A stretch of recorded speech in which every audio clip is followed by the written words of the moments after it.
Hello friends, स्वागत है आपका आपके यूट्यूब चैनल राहुल ट्यूटोरियल में।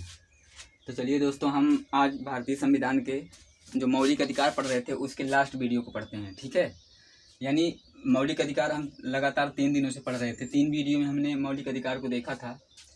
आज यह जो है, इस वीडियो में हम मौलिक अधिकार को क्या करेंगे, पूर्ण रूप से समाप्त करेंगे। ठीक है, और यहाँ से आपका कोई भी प्रश्न नहीं छूटेगा यदि आप इसे अच्छे तरीके से क्या कर लेते हैं, अध्ययन कर लेते हैं। ठीक है, तो हमने मौलिक अधिकार के अनुच्छेद 32 तक अध्ययन किया था, और अनुच्छेद 32 में हमने पढ़ा था संवैधानिक उपचारों का अधिकार, और जिसको मैंने आपको बताया था कि सारे मूल अधिकार एक मूल अधिकार की तरह रहें, उसको संरक्षण प्रदान करने का काम कौन करता है, हमारा अनुच्छेद 32 करता है। इसलिए अनुच्छेद 32 को ही डॉक्टर भीमराव अंबेडकर ने संविधान की क्या बताया था, आत्मा बताया था। ठीक है, अब देखिए अनुच्छेद 32 के बाद हम पढ़ते हैं क्या, अनुच्छेद 33।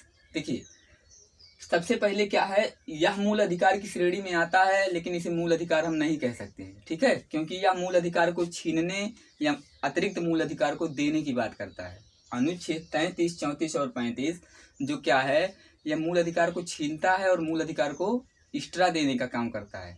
इसलिए इसे मूल अधिकार की श्रेणी में तो हम रखते हैं, लेकिन इसे आप मूल अधिकार नहीं कह सकते हैं। ठीक है दोस्तों, तो चलिए हम पढ़ते हैं आज अनुच्छेद 33 से। ठीक है, अब क्या दिया गया है अनुच्छेद 33। मैंने आपको बताया था हमारे संविधान में मूल अधिकारों की चर्चा अनुच्छेद 12 से लेकर के अनुच्छेद 35 तक की गई है। ठीक है, और अनुच्छेद 12 में मैंने आपको बताया था, अनुच्छेद 12 में मौलिक अधिकार की क्या दी गई है, परिभाषा दी गई है, उससे संबंधित जो राज्य हैं उसकी परिभाषा दी गई है। ठीक है, अनुच्छेद 13 में हमने पढ़ा था कि प्रारंभ में जो मौलिक अधिकार थे उनको इस मौलिक अधिकार में क्या दिया जाए, जगह दिया जाए, या कुछ ऐसे जो प्रारंभ में अधिकार थे जो हमारे मौलिक अधिकार की अवहेलना करते हैं उनको मौलिक अधिकार की श्रेणी से क्या कर दिया जाए, बाहर कर दिया जाए। 14 से 18 हम लोग ने समानता का अधिकार पढ़ा था। 19 से 22 हम लोगों ने पढ़ा था स्वतंत्रता का अधिकार। ठीक है, 23 और 24 को पढ़ा था। फिर 25 से 28 से पढ़ा था, 29 और 30 को पढ़ा था। उसके बाद आपको बताया था हमारे संविधान के अनुच्छेद 31 में संपत्ति का अधिकार था, जिसे क्या किया गया, मौलिक अधिकार की श्रेणी से क्या किया गया, बाहर कर दिया गया, और उसे एक कानूनी अधिकार घोषित कर दिया गया।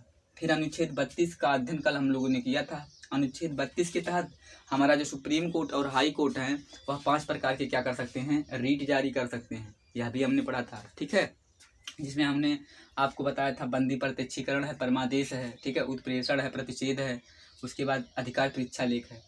इन सब का अध्ययन हमने पिछले वीडियो में किया था या कर चुके हैं। ठीक है, अब आज हम पढ़ते हैं अनुच्छेद 33 से। देखिए दोस्तों, अनुच्छेद 33 क्या कह रहा है, मौलिक अधिकार पर रोक।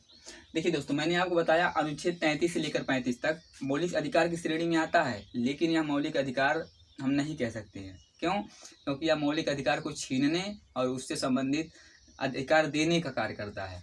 तो क्या कह रहा है, अनुच्छेद 33 के तहत हम मौलिक अधिकार पर क्या कर सकते हैं, सुप्रीम कोर्ट या भारत की संसद या राष्ट्रपति क्या कर सकते हैं, रोक लगा सकते हैं। ठीक है, किन पर रोक लगा सकते हैं, जैसे सेना हो गया, राजदूत हो गया, मीडिया हो गया, हमारी खुफिया विभाग हो गया, जैसे आईबी के लोग होते हैं, सीबीआई क्राइम ब्रांच जो होते हैं, वहाँ के जो व्यक्ति होते हैं या वहाँ के जो अधिकारी होते हैं, उनके मौलिक अधिकार को क्या कर सकता है, कम कर सकता है। कौन? हमारी भारतीय संसद। ऐसा क्यों है दोस्तों? देखिए, जैसे हमारी भारतीय सेना है, तो भारतीय सेना को बहुत हमारे खुफिया चीज़ों की बहुत सारी जानकारी होती है, और अगर सेना बोलने लगी अभिव्यक्ति की स्वतंत्रता, याद करिए आप, हम आपको पढ़ाए थे अभिव्यक्ति की स्वतंत्रता, तो सेना भी अगर कह दी कि मेरी भी अभिव्यक्ति है, और वह चिल्लाने लगी कि ये चीज़ यहाँ है, यहाँ से मिसाइल लॉन्च होना है, ये हमारे यहाँ ऐसी क्या हो रही है, व्यवस्था हो रही है, तो इससे हमारे देश को क्या पड़ जाएगा, हमारे देश पर संकट आ जाएगा। ठीक है, राजदूत, यानी जो देखिए राजदूत किसे कहते हैं, अम्बेसडर। दोस्तों, हमारे यहाँ के एक राजदूत देखिए पाकिस्तान में, एक राजदूत रूस में, एक राजदूत ऐसे, मतलब राजदूत किसे कहते हैं, किसी दूसरे देश का व्यक्ति जब हमारे देश में आ करके क्या करता है, उस देश को इन्फॉर्मेशन प्राप्त करवाता है, यानी जानकारी देता है, तो ऐसे ही व्यक्ति को क्या कहते हैं, राजदूत कहते हैं या अम्बेसडर कहते हैं। दोस्तों, तो मैंने बताया जो अनुच्छेद 33 है वह कुछ मौलिक अधिकारों पर क्या करता है, रोक लगाता है। जैसे किस व्यक्ति के मौलिक अधिकारों पर, सुप्रीम कोर्ट या हमारी भारतीय संसद हो गई या राष्ट्रपति, उनके कुछ मौलिक अधिकारों को क्या कर सकते हैं, कम कर सकते हैं या उस पर रोक लगा सकते हैं। जैसे हमारी सेना हो गई, अब दोस्तों सेना को बहुत सी ऐसी खुफिया जानकारी पता होती है जो अगर क्या नाम है दूसरों को पता हो जाए, यानी हमारे जो दुश्मन देश हैं यदि उनको पता हो जाए तो क्या कर सकती है, उसका फ़ायदा उठा सकती है।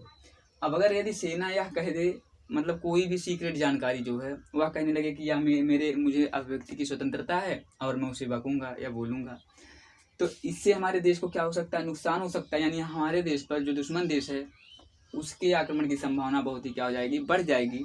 इसीलिए सेना के कुछ मौलिक अधिकारों को क्या कर दिया जाता है, कम कर दिया जाता है। अब जैसे किसी सेना को उसके सीनियर अफसर ने कमांड दिया कि बैठ जाइए, सिट डाउन, नीचे ज़मीन पर बैठ जाइए, तो अब वह सेना होगी, वह कहेगा कि नहीं, यह मेरा मौलिक अधिकार है, समानता का अधिकार, मैं नीचे नहीं बैठूंगा। तो जब सेना ही दोस्तों कमांड का फॉलो नहीं करेगी तो इससे भी हमारे देश को क्या हो सकता है, नुकसान हो सकता है और एक आपसी तालमेल नहीं बैठेगा, जिससे क्या हो सकता है, हमारे देश को काफ़ी नुकसान उठाना पड़ सकता है। तो इसलिए सेना के मौलिक अधिकारों को क्या कर सकती है, भारतीय संसद या राष्ट्रपति जो होते हैं या हमारी सुप्रीम कोर्ट होती है, उसके अधिकारों को क्या कर सकती है, कुछ कम कर देती है। राजदूत दोस्तों, मतलब आप समझ रहे हैं कि जो या एक हमारे देश का कोई ऐसा इंटेलिजेंस होगा या ऐसा व्यक्ति होगा जो दूसरे देश में राजदूत का कार्य करता है, यानी दूसरे देश के भी व्यक्ति हमारे देश में रहते हैं, ठीक है, जो यहाँ से जो भी घटनाएं संचालित हो रही हैं उसका जानकारी अपने देश को देते हैं। और हमारे देश के भी एक ऐसा राजदूत, एक ऐसा व्यक्ति होता है जो दूसरे देश में जा करके वहाँ की सूचनाओं को हमें प्रदान करता है। तो ऐसे ही व्यक्ति को राजदूत या अम्बेसडर कहा जाता है। दोस्तों देखिए, राजदूत के भी मौलिक अधिकारों को क्या कर लिया जाता है, छीन लिया जाता है, कम कर दिया जाता है, ताकि हमारे देश की क्या हो, हमारे देश की जो खुफिया जानकारी है वह अन्य देश को पता ना चल सके। अब जैसे मीडिया हो गई दोस्तों, मीडिया का मतलब आप समझ रहे हैं, मीडिया के भी कुछ मौलिक अधिकारों को आप जानते हैं कि मीडिया कुछ भी शो करा सकती है, लेकिन ऐसी जानकारी जो हमारे देश हित में नहीं है उस पर भी मीडिया के इस मौलिक अधिकार पर रोक लगा दिया है कि जो हमारे देश में हितकर नहीं है, हमारे देश के लिए हितकर नहीं है, ऐसी सूचनाओं को वह क्या करे, ना शेयर करे। तो मीडिया के मौलिक अधिकारों को भी क्या कर लिया जाता है, कम कर दिया जाता है या छीन लिया जाता है। किसके द्वारा, हमारे भारतीय संसद, राष्ट्रपति या सुप्रीम कोर्ट के द्वारा। अब अगला आता है खुफिया विभाग। खुफिया विभाग के बारे में जैसे जानते हैं दोस्तों, जो CBI हो गया, हमारा इंटेलिजेंस ब्यूरो वाले हो गए, IB वाले हो गए। तो जो खुफिया विभाग होते हैं दोस्तों, यानी जो जानकारी को इकट्ठा करते हैं चोरी छुपके, उनके भी मौलिक अधिकारों को क्या कर दिया जाता है, कम कर दिया जाता है, ताकि हमारे देश की सूचनाओं का क्या हो, एक दूसरे देश से आदान प्रदान ना हो सके। ठीक है दोस्तों, तो हमारा जो अनुच्छेद 33 है यह क्या करता है, कुछ ऐसे व्यक्ति जो हमारे देश के लिए बहुत ही इम्पोर्टेंट हैं उनके कुछ मौलिक अधिकारों को क्या कर सकता है, कम कर सकता है, या कुछ मौलिक अधिकारों को डायरेक्ट छीन भी सकता है, या कुछ मौलिक अधिकारों पर क्या कर सकता है, कुछ मौलिक अधिकारों पर कुछ समय के लिए क्या कर सकता है, निलंबित भी कर सकते हैं। कौन, हमारे राष्ट्रपति। मैंने आपको बताया था जब मौलिक अधिकारों को पूर्ण रूप से समाप्त करना होता है तो यह कार्य हमारी भारतीय संसद करती है, जबकि मौलिक अधिकार को अगर कुछ समय के लिए निलंबित करना होता है, रोकना होता है, तो उस पर कार्य कौन करती है, हमारी भारतीय नहीं, तो उस पर हमारे कौन कार्य करते हैं, राष्ट्रपति। यानी कुछ समय के लिए निलंबित करना होगा तो राष्ट्रपति, और उसको समाप्त करना होगा तो क्या करेगी, भारतीय संसद। जबकि हमारे मौलिक अधिकार का संरक्षक कौन है, हमारे हाई कोर्ट और सुप्रीम कोर्ट भी है। ठीक है दोस्तों, अब वहाँ पर आप सुप्रीम कोर्ट टेंशन नहीं करेंगे, क्योंकि हमारे ऐसे मौलिक अधिकार के बहुत से ऐसे रीट हैं जो हाई कोर्ट भी जारी कर सकती है। तो हाई कोर्ट और सुप्रीम कोर्ट दोनों को हमारे भारतीय संविधान का संरक्षक कहा जाता है, या हमारे मौलिक अधिकार का संरक्षक कहा जाता है। यदि ऑप्शन में A पे सुप्रीम कोर्ट दिया गया हो, B पर हाई कोर्ट दिया गया है, तो आप वहाँ पर C ऑप्शन टेकल करेंगे, जिसका क्या नाम रहेगा, A और B दोनों। यदि सुप्रीम कोर्ट नहीं दिया गया, हाई कोर्ट दिया, तो हाई कोर्ट को टिकल कर देंगे, और यदि सुप्रीम कोर्ट दिया गया, हाई कोर्ट नहीं दिया गया, तो सुप्रीम कोर्ट को आप क्या करेंगे, अपना आंसर चुनेंगे। तो दोस्तों अनुच्छेद 33 आपको अच्छे से समझ में आया होगा। अब हम पढ़ते हैं क्या अनुच्छेद 34। यहाँ पर क्या कहा गया है, अतिरिक्त अधिकार। देखिए दोस्तों, यह वे व्यक्ति हैं, यानी सेना, राजदूत, मीडिया, खुफिया और विभाग, यानी सेना और राजदूत या खुफिया विभाग ऐसे व्यक्ति हैं जिनको अनुच्छेद 33 के तहत कुछ मूल अधिकार क्या कर लिए गए हैं, छीन लिए गए हैं, या समाप्त कर दिए गए हैं, या निलंबित कर दिए गए हैं, या कम कर दिए गए हैं। तो उन्हीं सेना और राजदूत को अनुच्छेद 34 में कुछ अतिरिक्त अधिकार भी दिए गए हैं। समझ रहे हैं दोस्तों। यानी उनको कुछ अतिरिक्त अधिकार, जो अधिकार 33 में छीने गए हैं, तो उन्हीं अधिकारों के बदले हमारे भारतीय सेना को या जो राजदूत होते हैं या खुफिया विभाग होते हैं उनको कुछ अतिरिक्त अधिकार दिए गए हैं। जैसे मार्शल लॉ की स्थिति होने पर, आप जानते हैं दोस्तों मार्शल लॉ किसे कहते हैं। देखिए हमारी आर्मी या हमारी जो सेना होती है जिन नियमों को लगाती है, जिन नियमों को वह पालन करवाती है, उसे हम क्या कह सकते हैं, मार्शल लॉ कहते हैं। ठीक, देखिए हमारी सेना जहाँ रहती है जिसे आप कंटोनमेंट एरिया कहते हैं, यानी जिसे आप जैसे मेरठ कैंट हो गया, ठीक है, अम्बाला कैंट हो गया, यानी जहाँ पर सेना रहती है वहाँ पर सिविल नियम यानी जो हमारे आम तौर पर नियम होते हैं ऐसे नियम नहीं कार्य करते हैं, वहाँ पर सेना के नियम काम करते हैं। और उसी सेना के नियम को क्या कहते हैं, हम मार्शल लॉ कहते हैं। क्या कहते हैं, मार्शल लॉ कहते हैं। और आप मार्शल कोर्ट भी सुने होंगे, जब कोई अधिकारी जो होता है सेना का कुछ गलत कार्य करता है तो उसके विरुद्ध मार्शल कोर्ट लाया जाता है। तो मार्शल लॉ किसे कहते हैं दोस्तों, आर्मी जो होती है हमारी जो सेना होती है उसके नियम को ही हम क्या कहते हैं, मार्शल लॉ कहते हैं।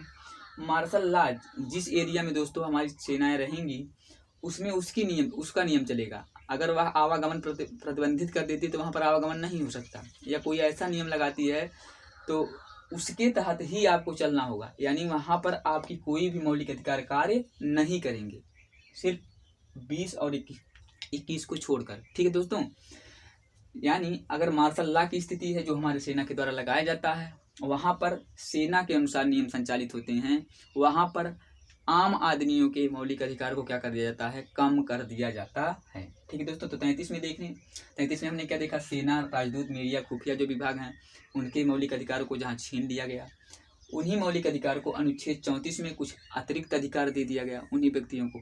अब हम पढ़ते हैं अनुच्छेद 35। अनुच्छेद 35 में क्या कहा है दोस्तों, संसद को अधिकार है कि वह मौलिक अधिकार को प्रभावी कर सकती है। देखिए हमारे भारतीय संसद में, हमारे भारतीय जो संसद है वह हमारे मौलिक अधिकार में फेरबदल भी कर सकती है। यानी यदि हमारे भारतीय संविधान में कोई ऐसा मौलिक अधिकार है जो क्या है, गलत है, तो उसको हटा सकती है, तथा उन कुछ और मौलिक अधिकार जो कि भारतीय जनता के लिए क्या हो, हितकर हो, ऐसे मौलिक अधिकार को हमारे मौलिक अधिकार में जोड़ने का भी कार्य कर सकती है।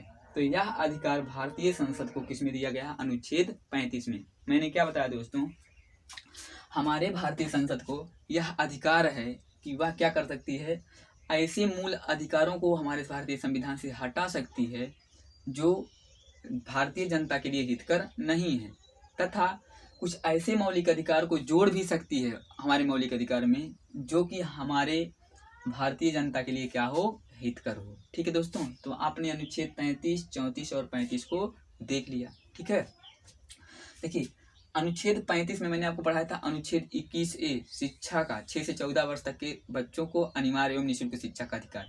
तो वह किसके तहत जोड़ा गया था, अनुच्छेद 35 के तहत। यानी अनुच्छेद 35 में यह कहा गया है कि भारतीय जनता के लिए हितकर ऐसे अधिकार जो भारतीय जनता के पक्ष में हो या भारतीय जनता के लिए हितकर हों, ऐसे अधिकार को अनुच्छेद 35 के तहत भारतीय संसद क्या कर सकती है, जोड़ सकती है। ठीक, अब देखिए मौलिक अधिकार के बारे में हमने पढ़ा। मौलिक अधिकार कितने हैं वर्तमान में, 6 हैं। 6 के अतिरिक्त हमने अनुच्छेद 12, अनुच्छेद 13 और अनुच्छेद 33, 34 और 35 का अध्ययन किया। देखिए दोस्तों, कभी कभी यहाँ से प्रश्न पूछ लिए जाते हैं, जैसे दे दिया गया मताधिकार, तो 4 ऑप्शन दिया जाएगा और पूछा जाएगा कि निम्न में से कौन सा अधिकार हमारा मूल अधिकार या मौलिक अधिकार नहीं है। ठीक है, तो ऐसे मैं बिंदुओं को लिखा हूँ यहाँ पर जो हमारे मौलिक अधिकार नहीं है, लेकिन उसे हम अपना मौलिक अधिकार जनरल भाषा में समझते हैं। लेकिन जो प्रश्न पूछा जाएगा और पूछा जाएगा कि निम्न में से कौन सा मौलिक अधिकार हमारा नहीं है, तो आप कैसे टिकल करेंगे, इसको हम पढ़ते हैं। तो देखिए मौलिक अधिकार नहीं है, पहला क्या दिया गया, मताधिकार। मताधिकार का मतलब दोस्तों मत देने का अधिकार। ऐसे व्यक्ति जिनकी आयु 18 वर्ष से क्या है, 18 वर्ष या 18 वर्ष से अधिक है, ऐसे व्यक्ति अपना मत का दान कर सकते हैं, यानी अपना मत का प्रयोग कर सकते हैं। ठीक है, तो देखिए मताधिकार दोस्तों यानी मत देने का जो अधिकार है किसी भी भारतीय का, वह एक मौलिक अधिकार नहीं है।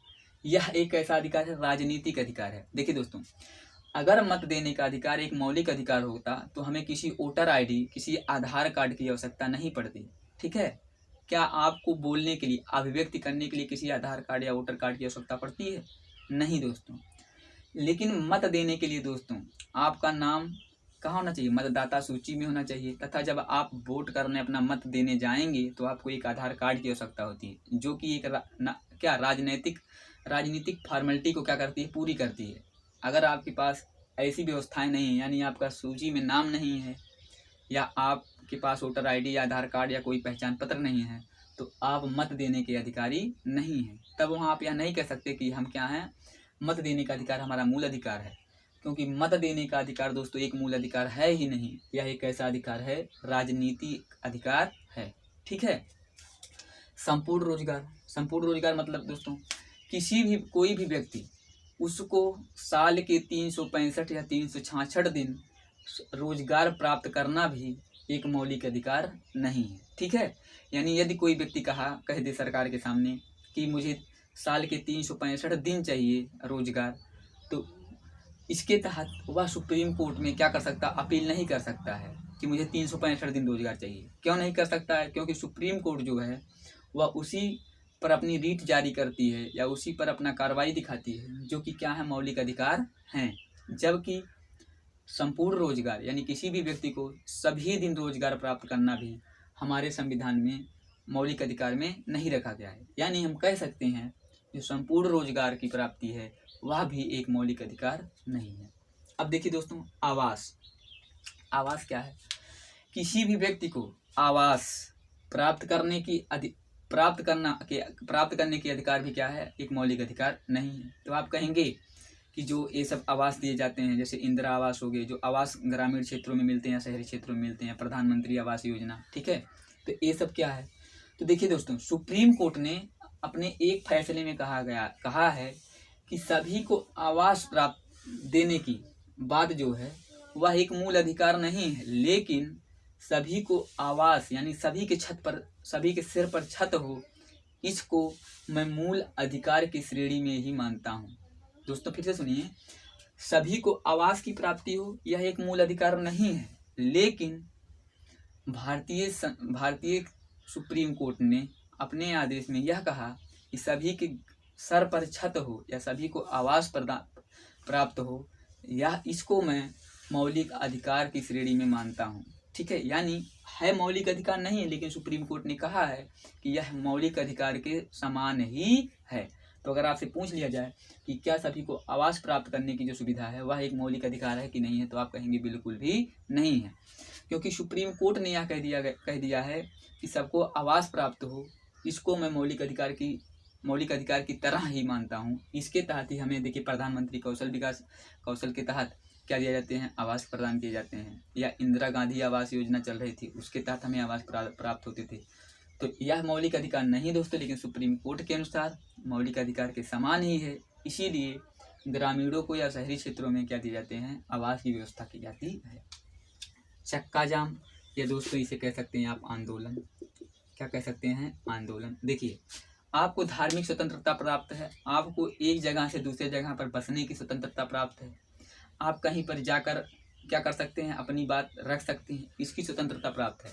लेकिन चक्का जाम मतलब दोस्तों आप कोई ऐसा आंदोलन करते हैं जिससे किसी भी व्यक्ति के मौलिक अधिकार का क्या हो रहा हो, हनन हो रहा हो, तो ऐसा अधिकार आपका मूल अधिकार नहीं है। जैसे दोस्तों आप किसी बात को लेकर अड़े हैं और कुछ व्यक्तियों को बुलाकर चक्का जाम कर दिए या कोई बड़ा आंदोलन कर दिए, ठीक है, तो देखिए दोस्तों, बेशक आपको एक स्थान से दूसरे स्थान पर जाने की स्वतंत्रता है, कहीं पर बसने की स्वतंत्रता है, लेकिन अगर आप चक्का जाम कर रहे हैं तो कोई दूसरा व्यक्ति जो होगा वह एक स्थान से दूसरे स्थान पर नहीं जा पाएगा।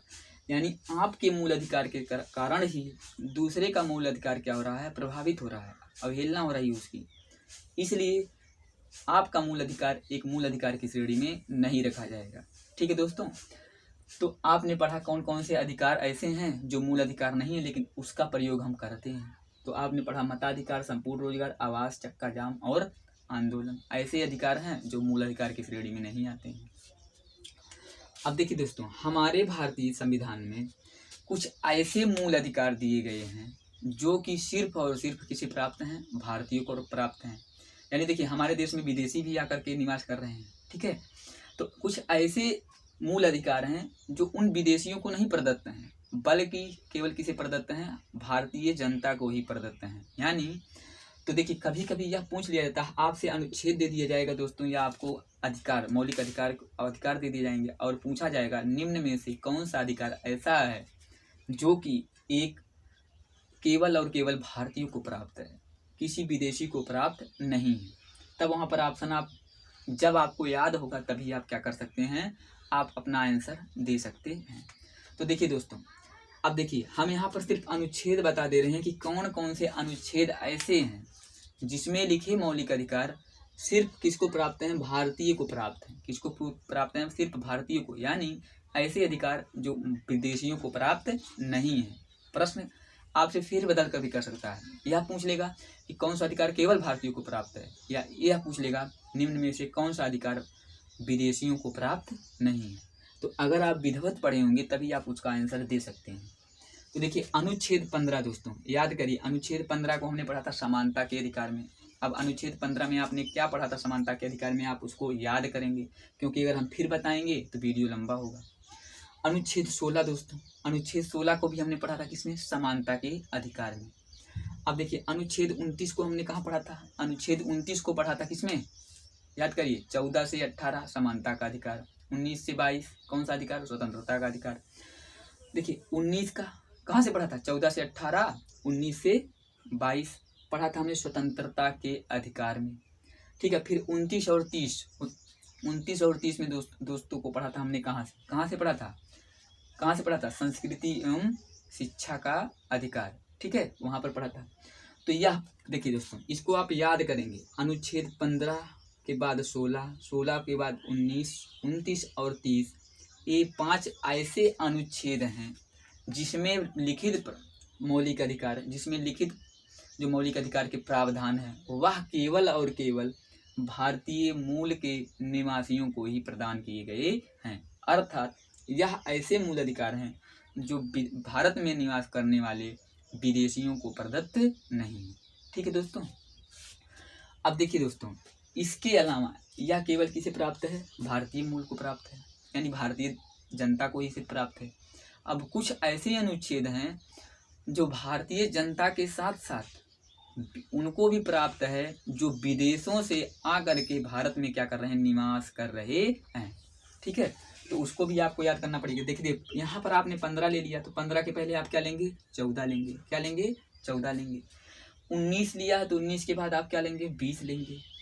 अब 20 को आप याद करिए, 20 में आपने क्या पढ़ा था। ठीक है, फिर अनुच्छेद 21 आप लेंगे। अनुच्छेद क्या लेंगे, 21 लेंगे, प्राण एवं दैहिक स्वतंत्रता।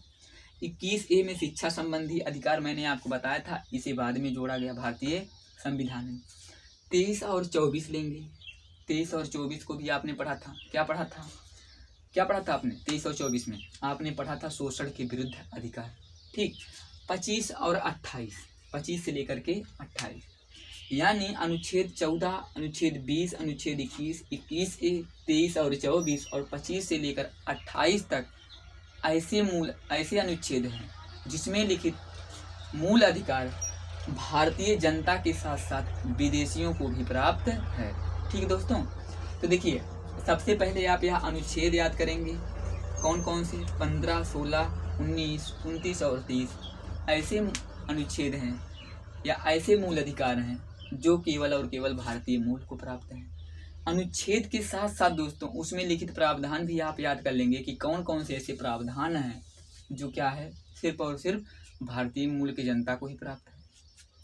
फिर 14, 20, 21, 21A, 23, 24, 25 से लेकर 28 तक ऐसे मूल अधिकार हैं जो भारतीय जनता के साथ साथ किसे प्राप्त हैं, विदेशियों को भी प्रदान किए गए हैं। किसके द्वारा, हमारे भारतीय संविधान के द्वारा। ठीक है दोस्तों, अब देखिए इतनी बात आपको समझ में आई होगी। अब देखिए दोस्तों, हमारे संविधान में यह प्रावधान किए गए हैं कि यदि देश में आपात की स्थिति आती है, आपात की स्थिति, अब 3 प्रकार के आपात होते हैं दोस्तों, हम उसको आपको आगे पढ़ाएंगे। ठीक है, आपात 3 प्रकार के होते हैं।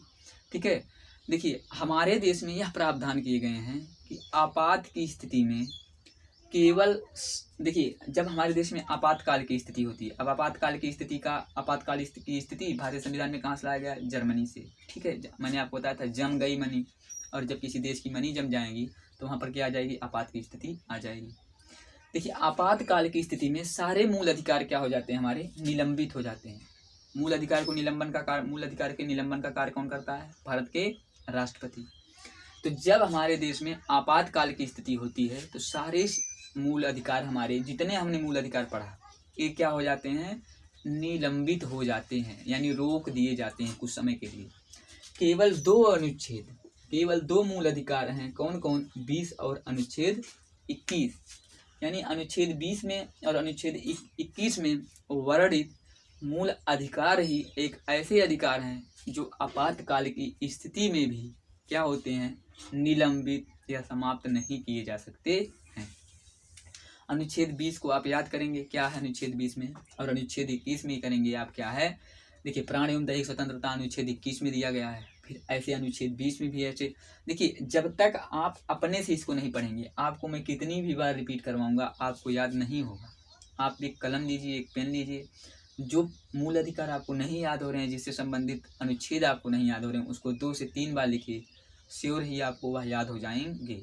ठीक है दोस्तों, तो हमने आज मूल अधिकार के जितने भी टॉपिक थे लगभग समाप्त किया। अगर आप मूल अधिकार का अध्ययन ठीक तरीके से कर लेते हैं तो पेपर में आने वाले प्रश्न जो मूल अधिकार से होंगे कभी भी गलत नहीं होंगे।